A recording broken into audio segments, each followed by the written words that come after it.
Олигарх хэмээх нэр томьёо Грекийн олигос буюу цөөн, архе буюу эрх мэдэл гэсэн үгнээс гаралтай бөгөөд цөөнхийн эрх мэдэл гэсэн ерөнхий утгатай юм билээ. За бидний хүрээлэн байгаа энэ дэлхий дээр цөөн хэдэн хүн л бүх баялагийг хянаж, улс төр эдийн засгийн голгол шийдвэрүүдийг гаргаж байгаа. Олигарх гэж тэгвэл хин юм бэ? Тэд хэрхэн бий болдг юм? Хэрхэн улс орнуудын хувь заяаг өөрсдийн гараар бичдэг юм бэ? За бид яг энэ асуултанд хариулт өгөхөөр энэ удаагийн нэвтрүүлгээр Орос, Америк, Монгол дахь олигархуудын үүсэл, тэдний нөлөөллийн талаар тайлбарлахыг хичээх болно. За олигарх гэдэг нь цөөн хэдэн хүний эдийн засаг, улс төрийн эрх мэдлийг гартаа төвлөрүүлсэн дэглэмийг л хилээд байгаа шиг байна. Тэд улс орнуудын эдийн засаг, хууль тогтоомжийг өөрсдийн сонирхолд нийцүүлэн чиглүүлж, ард иргэдийн боломжийг боомлдог. Гэвч улс орон бүрийн олигархууд өөр өөрийн замаар бий болсон сонирхолтой түүхтэй. Тухайлбал Оросын олигархууд социалист системийн задралын дараагаар хувьчлалаар баяжсан бол Америкийн олигархууд нь лобби бүлгийг байгуулж томоохон корпорациудыг атгаж улс төрд гүнзгий нөлөө үзүүлдэг байх.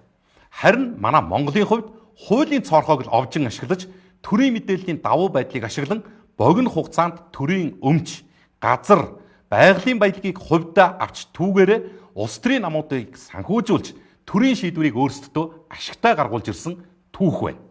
За олигархуудын нийтлэг зан чанар, үйл ажиллагааны арга барил бол ерөнхийдөө адилхан. Тэд эрх мэдэл нөлөөллөө хамгаалахын тулд л улс төрийн намуудыг санхүүжүүлж, хууль эрх зүй, санхүүгийн системийг өөрсдийн эрх ашигтаа нийцүүлдэг. Хуулиас гадуур авилгын сүлжээг бий болгодог. Улс төрийн намуудыг санхүүжүүлж, хууль тогтоогчид шийдвэр гаргагч нарыг хахуйлдан өөрсдийн эрх ашигаа хамгаалуулдаг. За системийн томоохон салбаруудыг бас хянана. За өрсөлдөгч нараа шахаж гаргана. Хэвлэл мэдээлэл, телевиз, радио, сонин цахим сүлжээг санхүүжүүлж олон нийтийн санаа бодлыг өөрт ашигтайгаар удирдах эхэлнэ. За олигархууд гэхдээ хөрөнгөө хаана оруулдаг юм бэ гэдг нь бас их сонин. Олигархуудын хөрөнгө оруулалтын гол чиглэл нь бол маш цөөн, тэгтээ өндөргөөжтэй, улс төрийн нөлөөлөлттэй тэр салбарууд байна. Тэд өөрсдийн эрх мэдлийг хадгалах, ашиг орлогоо тогтвортой өсгөх үүснээс хэд хэдэн салбарт хөрөнгө оруулдаг юм билээ. За энэ тэргуунд мэдээж уулуурхай. Эрчим хүч, газрын тос, байгалийн хий, нүүрс, зис, алт гээд ашигт малтмлын томоохон ордуудыг эзэмшилтэй байлгах хүсэл. За дараа нь банк санхүүгийн системийг хянаж эдийн засгийн хөшүүргээ бий болгож босгоно. За барилга, авто зам, орон сууцны зах зээлүүдийг хөгжүүлж мөнгө угаах.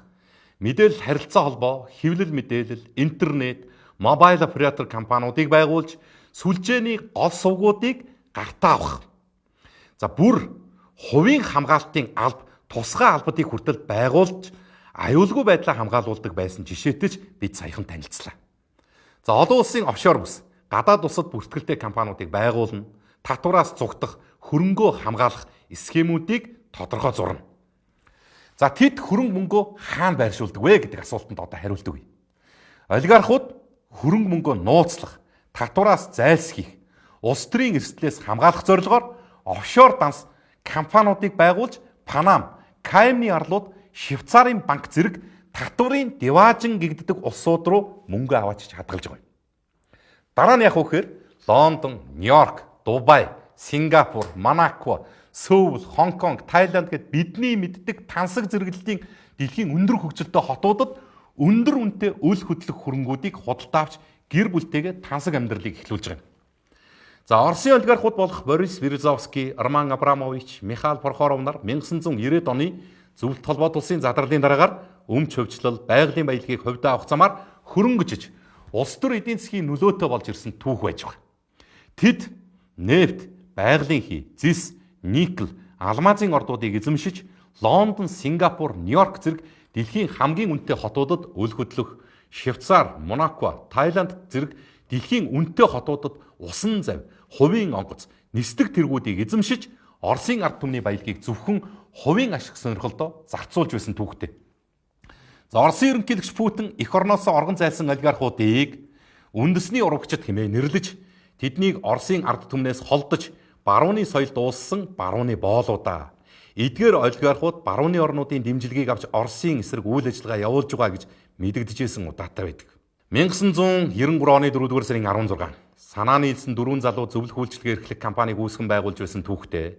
Компани тэд MCS буюу Mongolian Consulting Service гэсэн англи үгийн товчлолоор нэрлэлээ. За сургуулийн ширээ самдал, утааг узуухнаас эхлээд түлш эрчим хүчний салбарын бүхий л тендерүүдийг хуу хамдаг байсан уг компани 2008 оны 8 дугаар сарын 8-ны өдөр Energy Resource гэх компанийг байгуулж тухайн үеийн улс төр бизнесийн бүхий л эрх ашгуудыг нэгтгэн социализмын үед улсын төсвийн хөрөнгөөр хайгуулыг нь хийж нөөцийг нь тогтоосон 5-7 бүлэг ордоос ухаах худгийн лицензийг хулгайлж авснаар албан ёсоор олигарх ангилалд орсон түүх эхэлж байгаа юм.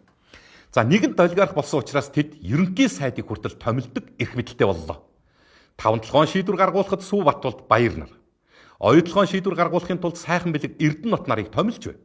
За бүр тэдний замд саадулсан ерөнхийлөгч ерөнхий сайд нарыг бүгднгийн огцруулан зайлуулж байсан түүх хүртэл байж байгаа. Монголын хамгийн баян 5% нь нийт баялагын 90%-ийг эзэмшиж бүртгэлтэй 16 стратегийн ордын 7 төрийн мэдэлд 9% хвшилт шилжсэн бол стратегийн ач холбогдол бүхий 39 ордууд бүхэлдээ цөөн хэдхэн гэр бүлийн эзэмшилд байна. За Хятадын Керри групп Централ Тауэр, Шангрила, Улаанбаатар барилгуудын 51%-ийг эзэмшдэг. За Дуурийн театр, Драмын театр, Хүүхдийн паркын газраас хулгайлж барьсан барилгууд бол за МСС-ийнхний хэлдгээр нийгмийн сайн сайхны төлөө хийсэн бүтээн байгуулалт юм шиг байна. Харин од жаргал уул уурхайн томоохон ордууд болох Өмнө говийн Ухаа удаг, Баруун наран, Завхны Баян айраг, Баян онгорын Эрдэнэ Монгол зэрэг нүүрс алт зэсийн томоохон ордуудыг МСС, MMC зэргээрээ дамжуулан эзэмшдэг боллоо. Лондон, Нью-Йорк, Дубай, Сингапур, Пхукетэд олон тооны орон сууц хаусыг эзэмшиж 4 нислэг тэргээр хүүхдүүд нь 15 бие хамгаалагчийг дагуулan зугаалдаг болсон нь тэднийг аль хэдийн дэлхийн хэмжээний хүлээн зөвшөөрөгдсөн олигарх болтсныг илтгэж байгаа юм.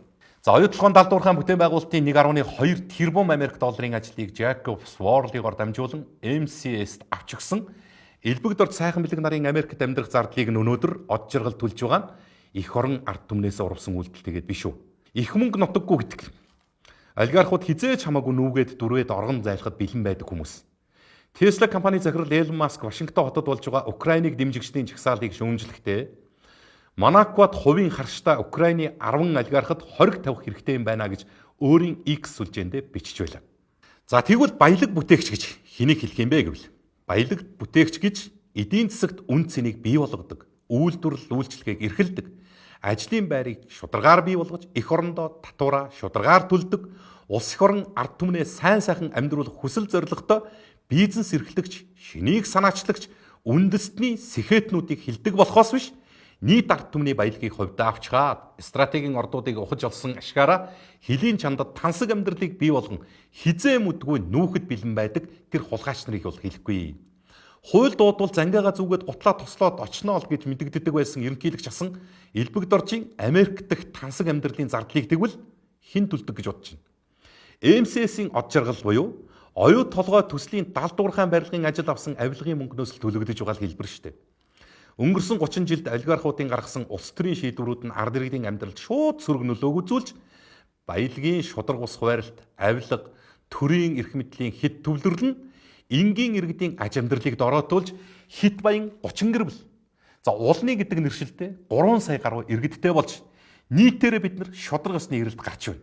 Жагсаал цуглаан нийгмийн уур бухимдалж бүр тасархаа боллоо.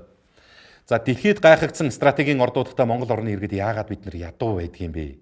Үндсэн хуулийн 6-гийн 1, 6-гийн 2 дээр чин газрын хэвлийдэх баялаг Монголын ард түмний өмч бөгөөд төрийн хамгаалтад байна гэж заачсан юм шүү. Стратегийн ордуудаас үндэсний баялагын сангаараа дамжуулан иргэн бүр үр ашгийг нь хүртэх шударга усны эрхтэй юм шүү. Байгалийн баялаг хувийн компани өмч биш Монголд хүн болж төрсөн иргэн бүрийн өмч билээ.